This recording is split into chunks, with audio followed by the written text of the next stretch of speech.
శ్రీ మహాగణాధిపతయే నమః. ఐం మహాసరస్వత్యే నమః. శ్రీ లలితాంబికాదేవ్యే నమః. మకర రాశి వాళ్లకు శని సవ్యదృష్టి ఈ నవంబర్ నుండి సవ్యదృష్టితో ఉండి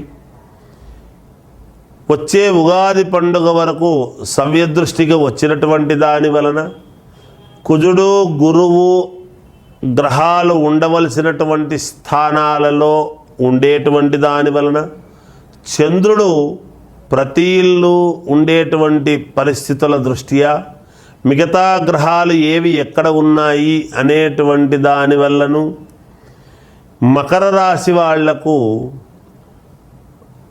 అనుకూలవంతమైనటువంటి ఫలితాలు గోచరిస్తున్నప్పటికీ చిన్న చిన్న విషయాలలో చిన్న చిన్న తేడాలు వచ్చినటువంటి దాని వలన చిన్న మానసికమైనటువంటి ఇబ్బంది కలగవచ్చును. అంతేగాని పనులు కావు అనేటువంటిదైతే ఏం లేదు, అవుతాయి. అయితే శారీరకమైనటువంటి శ్రమ అనేటువంటిది చాలా అవసరము.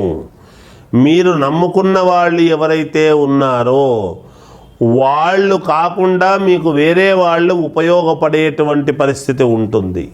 అంతేకాకుండా మీరు ఏదైతే అనుకుంటారో అనుకున్నది అనుకున్నట్టు జరగాలి అని అనుకుంటారు, దాని యొక్క ప్రయత్నం చేస్తారు. కానీ కొంచెము నెమ్మదిగా అనుకున్న సమయానికి కాకుండా కొంచెము తర్వాత కావడం అనేది జరుగుతుంది గాక. ఈలోగా మీరు కొంత ఇబ్బందులు పడటము కానీ చేయటము కానీ ఇవి సర్వసాధారణము. చెప్పుడు మాటలు అనేటువంటివి కొన్ని విన్నదాని వలన మీరు కొంత ఇబ్బంది పడటము ఉంటుంది. ఎదటి వాళ్లను అంచనా వేయడములో కొంచెము మీరు యొక్క ఇది తప్పుతుంది అనేటువంటిది ఉన్నది. కనుక కొంత ఎదటి వాళ్ళ వల్ల నిరంతరము మీ దగ్గరుండేటువంటి వాళ్ళైనా ఎదటి వాళ్ళ వల్లైనా చిన్న చిన్న ఇబ్బందులు అనేటువంటివి ఉన్నాయి అనేటువంటిది తెలుస్తున్నది. కనుక జాగ్రత్త వహించండి.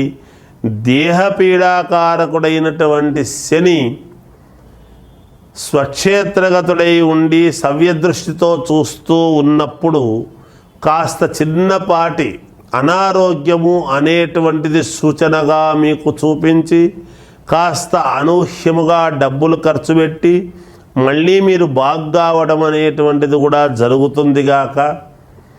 అంతేకాకుండా ప్రయాణాలు చేయవలసినటువంటి అవసరము ఏర్పడుతుంది. మానసికమైనటువంటి చింత అనేటువంటిది ఉంటుంది లోపల.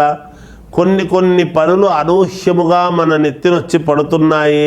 ఇంతవరకు బాగా జరిగింది, ఇప్పుడు ఏదనుకున్నా చిన్న ఇబ్బందులు ఉంటున్నాయి.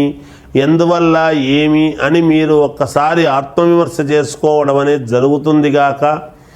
మిమ్మల్ని మీ చుట్టూ ఉండేటువంటి వాళ్ళు కానీ మీ అంటనే నిరంతరం ఉండేటువంటి వాళ్ళు కానీ కొద్ది రోజుల పాటు కనపడకుండా కనుమరుగై దూరమై మళ్ళా తర్వాత వద్దాములే అనుకొని పోయినటువంటి దాని వలన నన్ను ఎవరు నమ్మకుండా ఉన్నారు ఎందుకు అనేటువంటి ఆలోచన మీకు కలుగుతుంది గాక. ఒకందుకు అది మంచిది, ఒకందుకు చిన్న ఇబ్బంది, రెండూ ఉంటాయి, సహజం. దాన్ని సరేలే అనుకొని సమన్వయం చేసుకుంటూ ముందుకు వెళ్ళాలి అని చూస్తారు. మనస్సు బాగోలేక స్థానము మారి వేరే చోటికి వెళదాము ఎక్కడికైనా అనేటువంటి భావనతో వేరే చోటికి వెళ్ళటం అనేటువంటిది జరుగుతుంది. అక్కడ కొంచెము మానసికమైన ప్రశాంతతతో కొద్ది రోజులు మాత్రమే ఉండగలుగుతారు, కానీ మళ్ళీ తిరిగి రావటం జరుగుతుంది. అనూహ్యముగా ఉద్యోగము చేసుకునేటువంటి వాళ్లకు వేరే చోట స్థానచలనము కలగవచ్చును. కనుక ఒక రకంగా మేలు, కానీ స్థానం చలనమైంది అనేటువంటి బాధ రెండూ ఉంటాయిగాక. డబ్బులు సమయానికి చేతికి అందక చిన్న చిన్న ఇబ్బందులు పడవచ్చును. కొత్తగా వ్యాపారాలు చేసుకునేటువంటి వాళ్ళు ప్రయత్నాలు ఇప్పుడు చేయకండి, తర్వాత చేద్దురు. ఆల్రెడీ వ్యాపారాలు చేస్తూ ఉండేటువంటి వాళ్ళు జాగ్రత్తగా చేసుకోండి, డబ్బులు వచ్చేటివి మీకు వస్తాయి, ఇబ్బంది ఉండదు.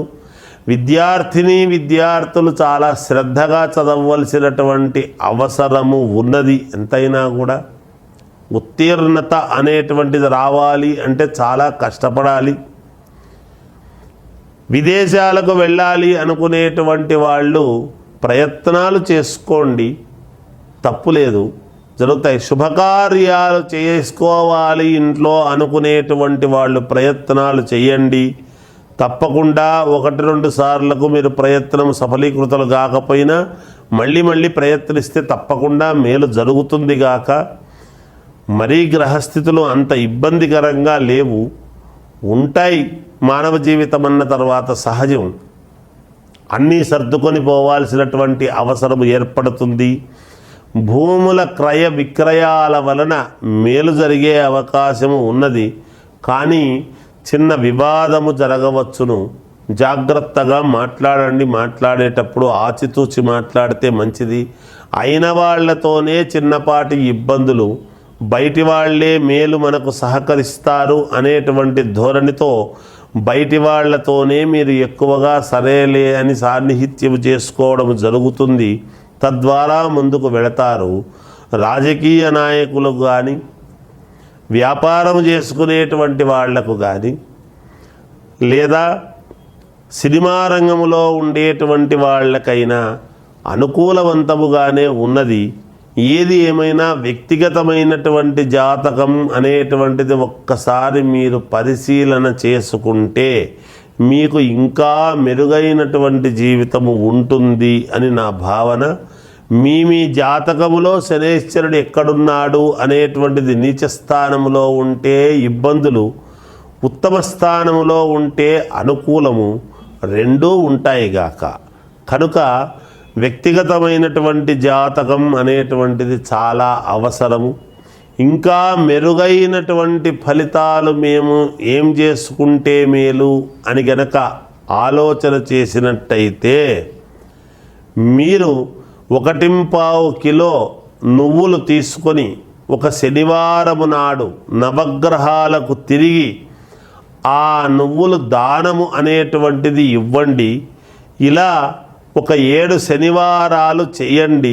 తప్పకుండా మీకు విజయము లభించి తీరుతుంది. జయోస్తు. లేదా ఎక్కడైనా విదేశాలకు వెళ్ళాలి అనుకునేటువంటి వాళ్లకు వెళ్ళే విధముగా ఉండటము, అనూహ్యముగా వేరే వాళ్ళు మీకు సహాయ సహకారాలు చేసినటువంటి దాని వలన మేలు పొందటము ఇత్యాది ఇటువంటివన్నీ కూడా జరగబోతున్నాయి. రుణాలు ఉంటే తీర్చుకోగలుగుతారు, బంగారాన్ని కొనగలుగుతారు. అనేక రకాలుగా బాగుంది కుంభరాశి వాళ్లకు. అందువలన ఇంకా మెరుగైనటువంటి ఫలితాలు గనక మేము సాధించుకోవాలి, మాకు మేలు జరగాలి అంటే మీరు చేయవలసినటువంటిది ఏమిటంటే ఈ 4 నెలల పాటు కూడా ఒక 9 శనివారాలు, అంటే ప్రతి శనివారము కూడా నల్ల నువ్వులు 1.25 కిలో తీసుకొని దానము అనేటువంటిది ఇవ్వండి. నవగ్రహాలకు తిరిగిన తరువాత ప్రతి శనివారము కూడా తిరిగి ఆ నువ్వులు పట్టుకొని తిరిగి దానము ఇవ్వండి, మేలు జరుగుతుంది. అలా 9 శనివారాలు చేయండి. తప్పకుండా మీకు విజయము లభించి తీరుతుంది. మీ వ్యక్తిగతమైనటువంటి జాతకాలను ఒక్కసారి పరిశీలన చేసుకోండి. శుభకార్యాలు జరగవలసినటువంటి వాళ్లకు శుభకార్యాలు జరుగుతాయి. అన్ని రకాల మేలు చేయడానికి శనేశ్వరుడు సిద్ధముగా ఉన్నాడు. కనుక మీరు గ్రహించి జాగ్రత్త పడండి, మేలు జరుగుతుంది. విజయోస్తు.